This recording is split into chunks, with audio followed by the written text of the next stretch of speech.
नमस्कार बंधुरा केमन आছেন सबाई रीना रान्नाघर उइथ ब्लगिंग्से आपनादेर सबाइके जानाई अनेक स्वागत।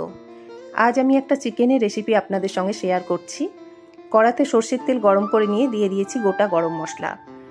गोटा गरम मशला थेके खूब सुंदर एकटा स्मेल बेर होते शुरू करले दिये दिलाम रसुन बाटा। रसुन बाटाटा दिये कषिये नेब मिनिट खानेक समय धरे, तबे खेयाल राखते हबे जेन पुड़े ना जाय। रसुन बाटाटा कषिये नेওয়ার पर एर मध्य दिये दिलाम पेঁয়াজ कुचानो। पेঁয়াজ कुचानोटा दिए रसुन बाटार संगे भालोभाबे कषिये नेब। पेঁয়াজের মধ্যে একটা লালচে কালার আসা অবধি কষিয়ে নেব। এখানে আমি রসুন বাটা দিয়েছি 1 টেবিল চামচ আর পেঁয়াজ রয়েছে 500 গ্রামের মতো।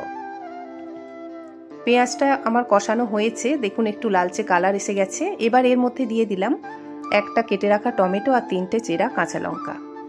টমেটো আর কাঁচা লঙ্কাটাও পেঁয়াজের সাথে খুব ভালো করে কষিয়ে নেব।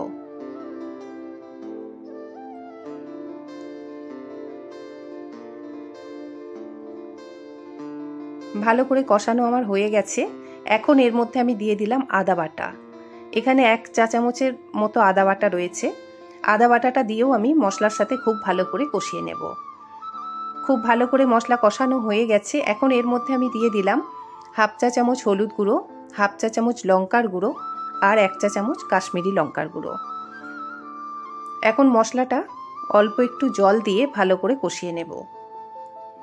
এই রান্নাটা খুবই কমন রান্না, প্রত্যেকেই বাড়িতে বানিয়ে থাকেন, নতুন কিছু নয়। তবে আমি যেভাবে বানাই আমি সেটাই আপনাদের সঙ্গে শেয়ার করছি।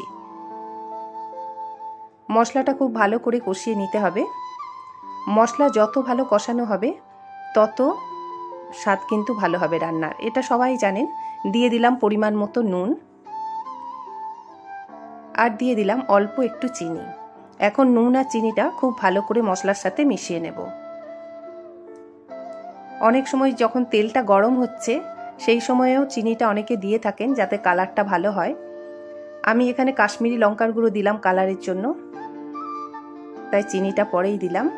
মশলা খুব ভালো করে কষানো হয়ে গেছে, তেল ওপরে ভেসে উঠেছে। এখন আমি দিয়ে দিলাম এর মধ্যে চিকেন। এখানে 750 গ্রাম চিকেন আছে, বোনলেস চিকেন আছে, তবে যে কোনো চিকেন দিয়েই তো এই রান্নাটা করা যায়। এখন চিকেনটা মশলার সাথে খুব ভালো করে কষিয়ে নেব। মশলাগুলো যেন ভালো করে চিকেনের মধ্যে চলে যায়, তাই খুব ভালো করে কষিয়ে নিতে হবে।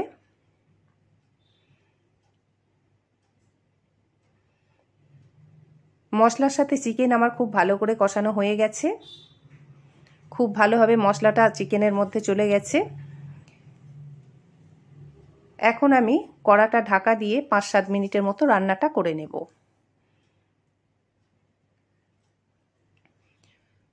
মিনিট 7 পরে কড়ার ঢাকাটা খুলে দেখব কতটা কি হলো।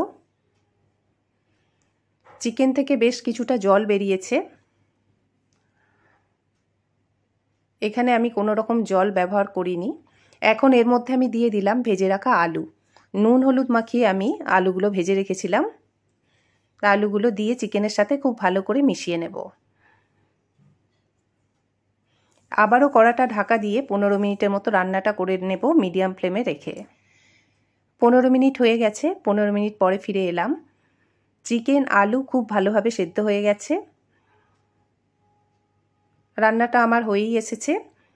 আর গ্রেভিটা আমি এই রকমই রাখবো, কেননা এটা রান্না হওয়ার পর যখন ঠান্ডা হয়ে যাবে তখন অনেকটাই টেনে যাবে। দিয়ে দিলাম অল্প একটু গরম মশলার গুঁড়ো। গরম মশলার গুঁড়োটা দিয়ে খুব ভালো করে মিশিয়ে নেব।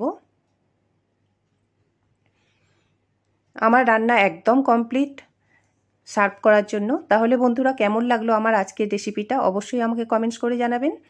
যদি ভিডিওটা ভালো লাগে তাহলে একটা লাইক করে দেবেন আর আমার চ্যানেলটিকে সাবস্ক্রাইব করবেন। সকলে ভালো থাকবেন, সুস্থ থাকবেন। আবার আসবো অন্য কোনো দিন অন্য কোনো ভিডিও নিয়ে। ধন্যবাদ।